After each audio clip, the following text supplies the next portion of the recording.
যুক্তরাষ্ট্র ও ইসরায়েলের হামলায় আয়াতুল্লাহ আলী খামেনি হত্যার বদলা নিতে প্রতিশোধের আগুন জ্বেলেছে ইরান। রামাত ডেভিড এয়ারবেস থেকে শুরু করে নেভেগ মরুভূমি, ইসরায়েলের প্রতিটি কোণে চলছে ইরানি মিসাইলের তাণ্ডব। এসব মিসাইলের দাপটে ইসরায়েলি বাহিনীর অহংকার স্রেফ খড়কুটোর মতো উড়ে যাচ্ছে। এছাড়া ইরানের মোজাইক ডকট্রিন আর সমন্বিত মিসাইল হামলার সামনে ইসরায়েলি আকাশ প্রতিরক্ষা কেবলই এক ব্যর্থতার নাম।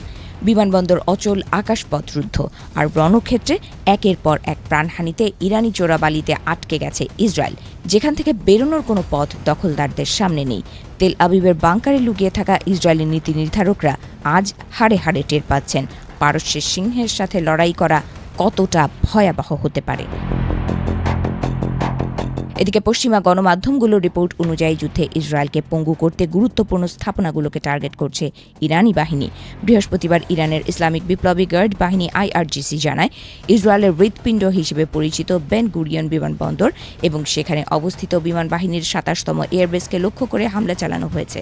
এ হামলায় শক্তিশালী খোরামশার 4 ব্যালিস্টিক মিসাইল ব্যবহার করা হয়েছে বলে জানিয়েছে বাহিনীটি। IRGCর মতে অপারেশন টু প্রমিস 4 এর ১৯তম ধাপের অংশ হিসেবে ইসরায়েলে এই হামলা চালানো হয়েছে।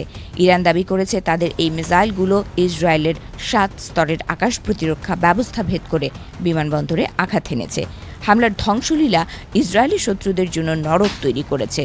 এই হামলার ফলে বিমানবন্দরের সমস্ত কার্যক্রম স্থবির হয়ে পড়েছে বলে বিভিন্ন সংবাদ মাধ্যমে খবর এসেছে। খোরামশার 4 ইরানের অন্যতম শক্তিশালী মিসাইল। এটি ১৫০০ কেজি ওজনের বিস্ফোরক বহন করতে পারে। এর পাল্লা প্রায় ২০০ কিলোমিটার। এটি বায়ুমণ্ডলের বাইরের শব্দের চেয়ে ১৬ গুণ দ্রুত ছুটতে সক্ষম। ফলে খোরামশার 4 মিসাইল বর্তমান বিশ্বের যে কোনো প্রতিরক্ষা ব্যবস্থার জন্য প্রায় ধরাছোঁয়ার বাইরে। শুধু ইসরায়েল নয়, মার্কিন বাহিনীকে লক্ষ্য করে বৃষ্টির মতো মিসাইল ছোড়া হচ্ছে। ইরানি বাহিনী জানায়, কুয়েত, বাহরাইন এবং সংযুক্ত আরব আমিরাতে অবস্থিত অন্তত ২০টি মার্কিন সামরিক লক্ষ্যবস্তুতে আঘাত হেনেছে তারা। এতে যুক্তরাষ্ট্রের সামরিক স্থাপনাগুলোর উল্লেখযোগ্য ক্ষয়ক্ষতি হয়েছে। ইরানি হামলার ভয়ে মার্কিন সেনারা এখন তাদের ঘাঁটি ছেড়ে সাধারণ মানুষের আবাসিক এলাকায় আশ্রয় নিচ্ছে বলেও দাবি করেছে ইরানি বাহিনী। এদিকে পারস্য উপসাগরে একটি মার্কিন তেলের ট্যাঙ্কারে হামলা চালিয়েছে IRGC। হামলার পর যুক্তরাষ্ট্রকে হুঁশিয়ারি দিয়ে IRGC বলেছে, যুদ্ধ চলাকালীন কৌশলগতভাবে গুরুত্বপূর্ণ হরমুজ প্রণালী এখন ইরানের পূর্ণ নিয়ন্ত্রণে থাকবে।